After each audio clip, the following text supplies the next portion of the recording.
El pasillo Cúllar-Chiribel constituye el paso natural que comunica las huertas levantinas y murcianas con las altas tierras de la Penibética. Sierra de María y Orce al norte y la Sierra de las Estancias al sur delimitan el conocido pasillo cuyas aguas transporta la rambla de Chiribel hacia la cuenca del Segura. El tránsito es evidente que se mantiene a lo largo de tantos años como seamos capaces de imaginar. Simplemente, pues, desde una mirada nuestra podemos volver atrás o podemos volver adelante, es decir, podemos recorrer ese pasillo donde vamos viendo los vestigios del pasado acumulados y podemos volver atrás para intentar hablar con esos vestigios, con esos restos y con esas sociedades que ya estuvieron antes que nosotros pisando y comiendo de este territorio. Creo que es evidente la continuidad de los tránsitos en el tiempo, de una manera tal que una mirada rápida a velocidad de la luz nos haría pensar que el tiempo no existe.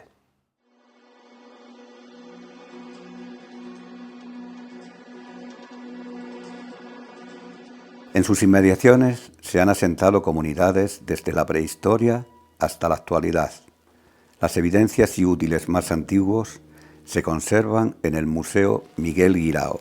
El Museo Miguel Guirao recoge esa historia del pasado de un pasillo tan transitado como es el eje de Chiribel-Vélez Rubio, pero realmente esa historia que hoy conserva el museo está dispersa en el territorio y es capaz de mostrarnos y de definir ámbitos de tránsito que vienen más allá del Paleolítico, como ha podido demostrar en el eje de la Rambla de Chiribel, yacimientos de la etapa musteriense, algunos con evidencias más recientes del Paleolítico superior y sobre todo una gran explosión demográfica que se evidencia en la ocupación que se produce en la edad del cobre.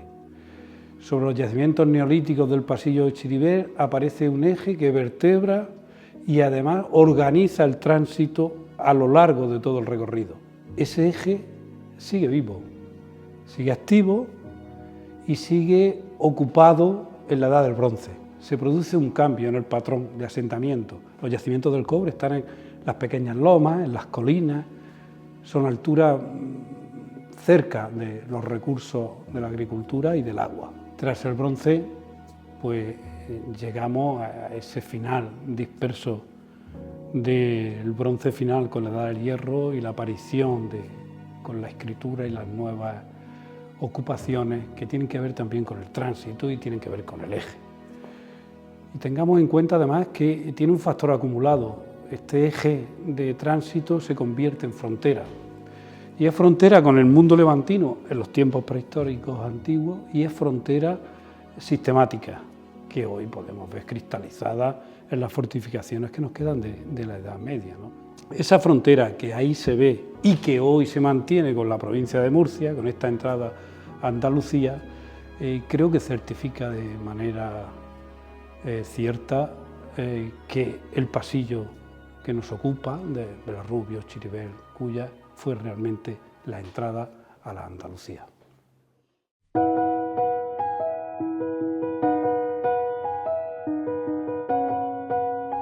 Arqueólogos e historiadores coinciden en señalar que la antigua vía romana entre Heliocroca y Basti transcurría por los actuales términos municipales de Vélez Rubio, Chiribel y Cúllar.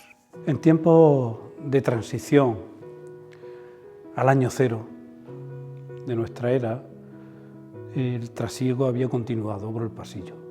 Evidencias de estas características muy consolidadas pues son los tránsitos de esas vías romanas.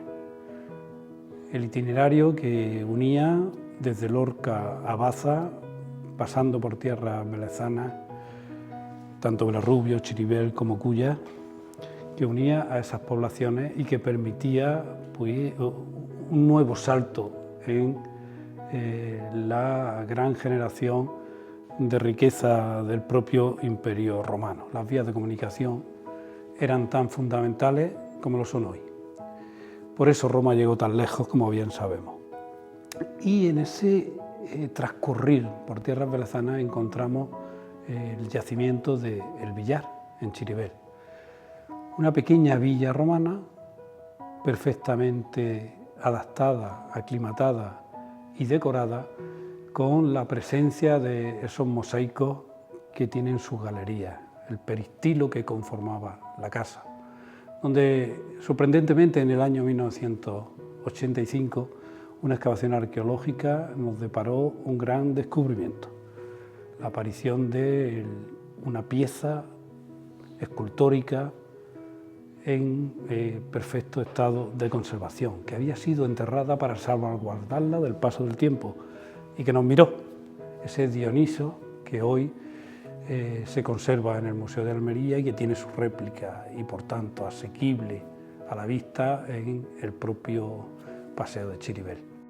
El impacto del hallazgo de esta escultura romana fue estupendo para el propio municipio. De hecho, se identificó de tal manera Chiribel con este gran hallazgo que trascendió entre su imaginación y su propia toponimia, ¿no? De tal manera que el Dioniso se convirtió en el Chiribelero.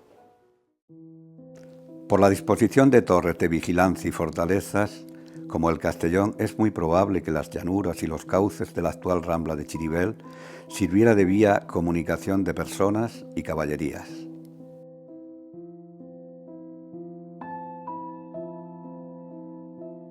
Las primeras obras de envergadura para construir un camino público datan de la segunda mitad del siglo XVIII, durante el reinado de Carlos III. El primer camino que se hace son los denominados, los conocidos como caminos reales.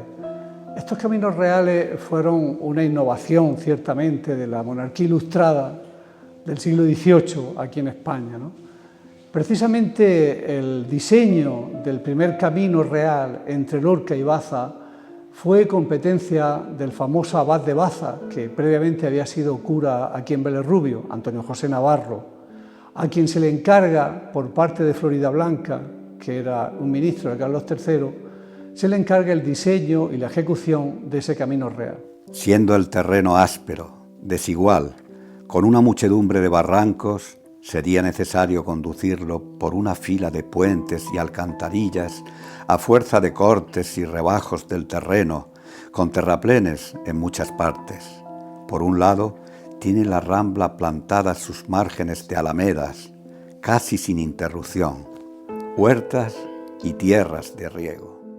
Del viejo y desaparecido Camino Real nos quedan algunas evidencias, topónimos, lugares de avituallamiento y descanso: Venta la Petra, Venta Picolo, Venta Quemada, Venta del Peral, etc.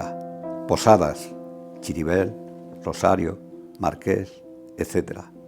Placa de la antigua Puerta de Granada, nombres de vías: Camino Real, Camino de Lorca, Calle Real, etc. Cortijo de la Media Legua. Hoy aún se conservan algunos de esos elementos. Naturalmente no hay obras de fábrica porque no solía haber obras de envergadura, pero sí que se conserva algo de la toponimia, el nombre de las ventas, se conserva la denominación de Camino Real. Otra cosa, por ejemplo, se conserva el óvalo, el famoso óvalo, que era como una rotonda moderna, el lugar donde confluían varias vías, ¿no?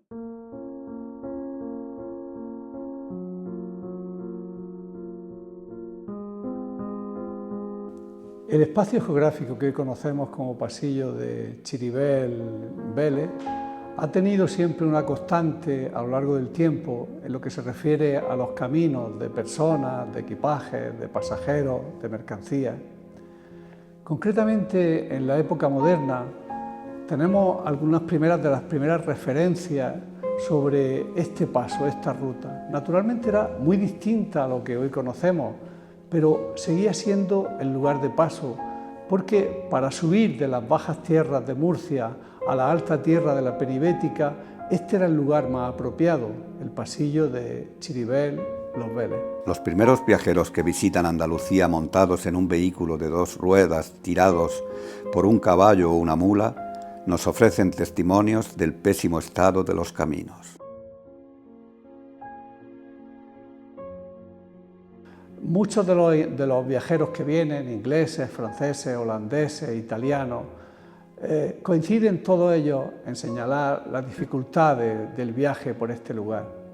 No había verdaderos caminos, tenían que ir generalmente la carreta en la que iban, el carro, la diligencia en la que iban, tenía que ser por un cauce de un río, de la Rambla de Chiribel, o por lugares de estepa en torno a la zona del Contador, Ventaquemada, etc. De Lumbreras a Vélez Rubio hay caminos horribles. Se hacen cerca de 5 leguas sobre la Rambla de Nogalte, no teniendo otra perspectiva que la de los desiertos, rocas peladas y estando rodeado de altas montañas que pronto, en invierno, están cubiertas de nieve.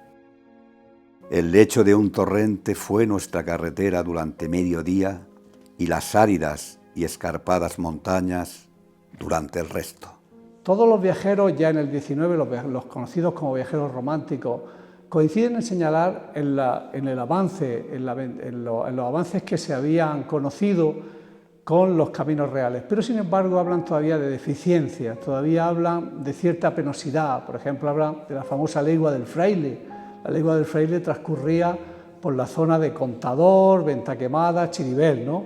Les parecía que era enormemente fatigosa, ¿no? Junto a esto también tenemos que tener en cuenta el peligro que suponía el viajar en esos momentos. Muchos de ellos iban armados, iban con escolta, con personas que los defendían en caso de peligro. Y además la dificultad de las posadas, es decir, hoy nos montamos en nuestro moderno vehículo y vamos de un lugar a otro sin ningún problema, hay restaurantes, posadas, hoteles, áreas de descanso, pero en aquellos tiempos era muy complicado viajar con víveres, porque tenían que ser no perecederos y porque en cada lugar, en cada venta, tenían que parar para aprovisionarse de nuevos víveres, ¿no?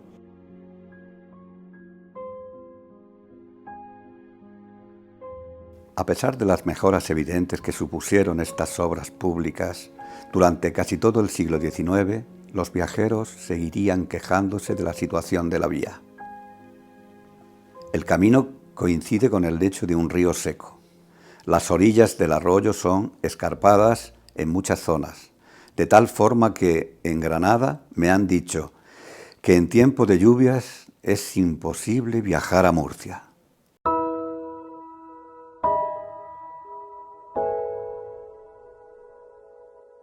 Esa implantación de modelos liberales, lo que a obras públicas, a carreteras concierne, consistía en que el Estado, al estilo de lo que había planteado en su momento Adam Smith, debía encargarse de la construcción de las obras públicas.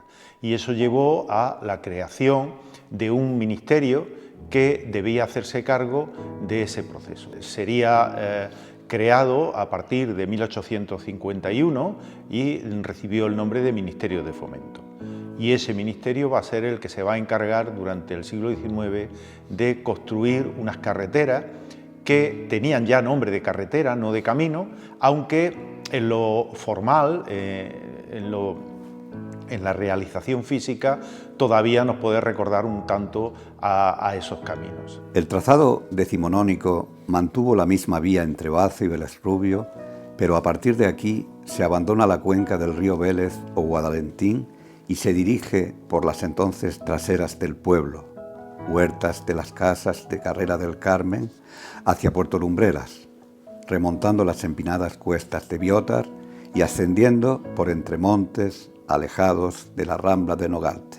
Eran carreteras que se conocían como carreteras de macadam, que tenían una estructura muy peculiar, puesto que consistía en la realización de un firme más o menos sólido, con piedras, con elementos de diferente calibre que permitían una cierta estabilidad. Todo esto se recubría con una capa de recebo en la parte superior.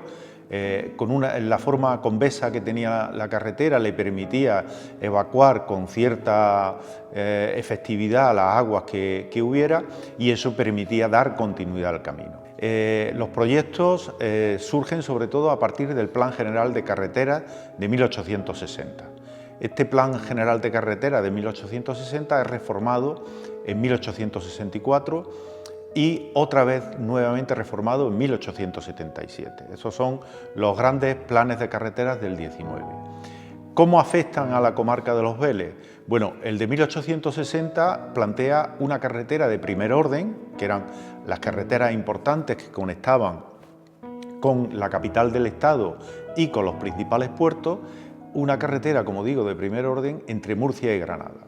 Sin embargo, la carretera, digamos, perdería categoría en el plan de 1864 porque pasó a ser de segundo orden. Las obras de fábrica y los puentes que jalonaban la carretera, Siete Ojos, Charche, Prato, Canete, etc., proceden de finales del 19 o comienzos del 20.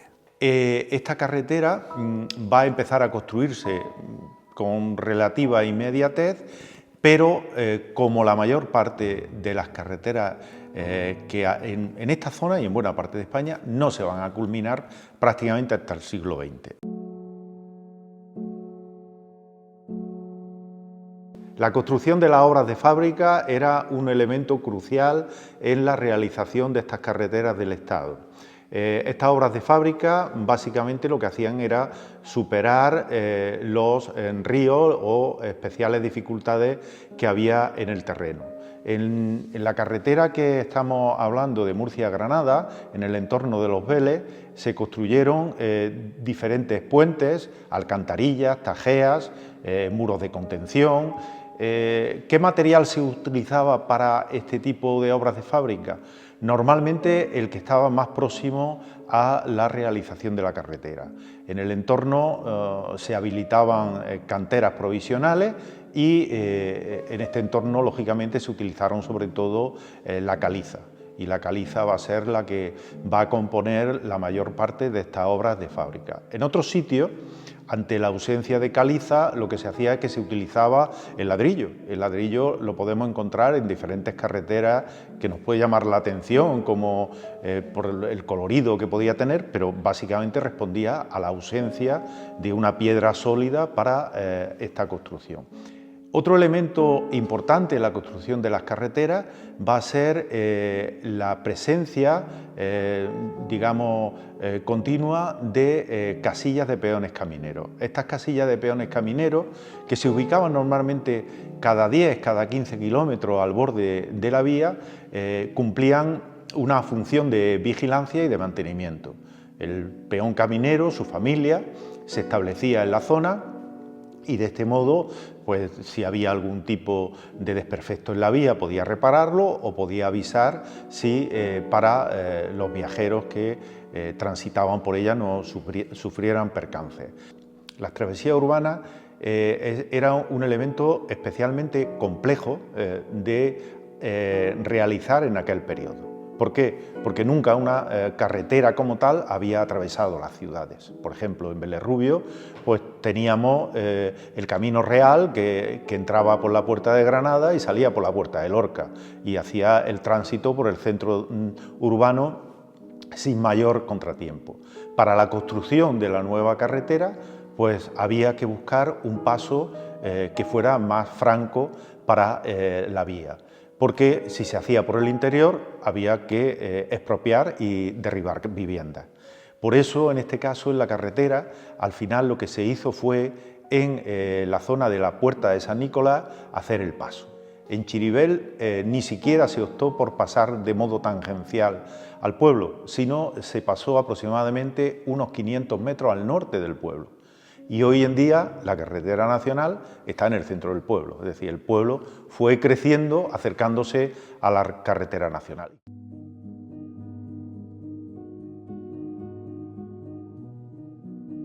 El principal transporte que hablan los ingenieros en aquella época es el esparto hacia el puerto de Águila. ¿Qué ocurre? Que en 1885 se comienza la construcción del ferrocarril por el Valle de la Almanzora. Ese ferrocarril que podía haber pasado por aquí, por la comarca de Los Vélez, pero que al final el informe de ingenieros de obras públicas de 1880 dictaminó que era más rentable por Almanzora. Y era más rentable sencillamente por los yacimientos férricos. Freestone es un señor inglés, al estilo de los del 19, que cogió su coche, su gran coche de la época, en 1930, y decidió recorrer España. Ese recorrido por España lo hizo en unas carreteras que ya tenían no solo el macadam, sino tenían ya en algunos casos el llamado tarmacadán, es decir, que ya estaban con una parte de brea, una parte de asfalto. Tras décadas de servicio y mantenimiento, los puentes han demostrado su firmeza frente a las riadas y catástrofes. «Ha salido la Rambla», dijeron en las calles. Aún con la tarde gris bajamos por caminos de barro. Entre el aire de octubre se escuchaba el descenso de las aguas. Luego lo contemplamos desde el puente. Dada la escasez de vehículos a motor y el intenso arbolado de sus cunetas, la carretera, a su paso por los pueblos, se convirtió en un agradable paseo de verano y los pretiles y obras de la fábrica en duros lugares de reposo. Esas grandes construcciones que entonces dieron servicio a tantas personas, a tantos viajes, a tantas mercancías, hoy se han transformado en algo muy diferente. Hoy esas carreteras han sido transferidas, sobre todo las travesías, han sido transferidas a los municipios y los municipios se han encargado de hacer grandes paseos con nuevos diseños, con nuevas aceras, farolas, bancos. Pero hasta hace poco han sido un lugar de ocio, han sido un lugar de paseo de muchos de nosotros, de los que ya tenemos cierta edad, ¿no? Yo recuerdo perfectamente como el tránsito de los coches era mínimo, era muy poco, pues era el lugar de cita, el lugar de reunión, el lugar donde te paseabas con las chicas con los chicos, ¿no? Y donde se establecían relaciones de cierta sociabilidad, ¿no?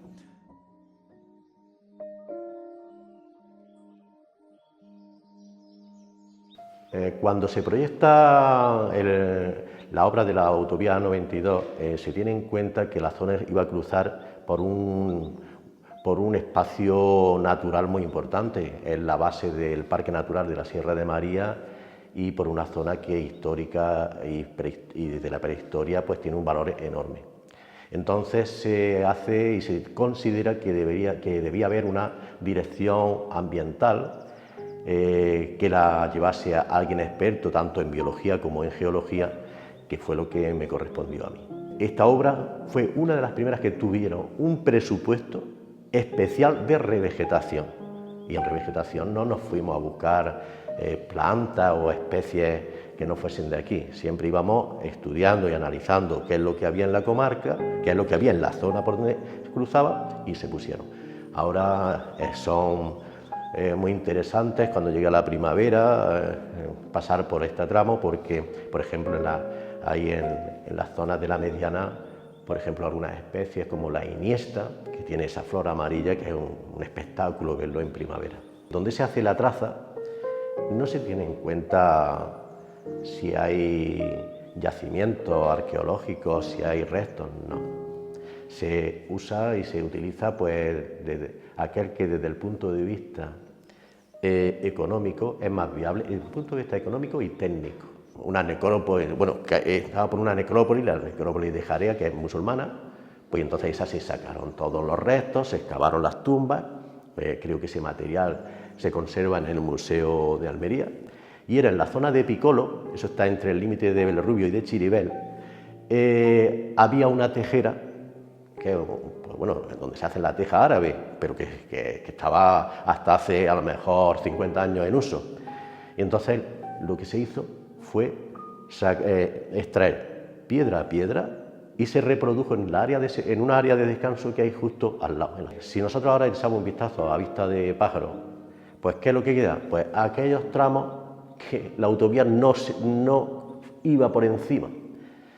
¿Qué pasa? Pues esos tramos, afortunadamente, los dos mejores puentes se conservan.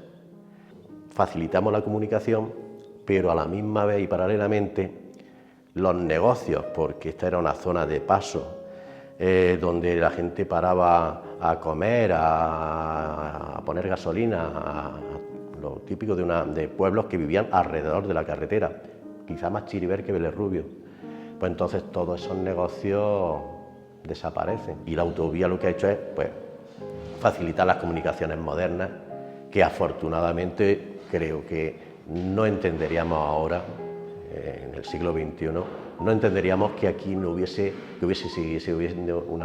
una nacional. La autovía ha mejorado las comunicaciones, ha mejorado el trabajo, ha mejorado el comercio, ha mejorado el traslado para ir a la universidad, Granada, Murcia. Es decir, estamos en el siglo XXI, eso sí, siempre se hizo y con toda de intentar conservar al máximo todo lo que se pudiese. Afortunadamente se conservan esos puentes, afortunadamente se conservan yacimientos arqueológicos, y decir, pero en definitiva creo que para esta comarca pues fue un antes y un después.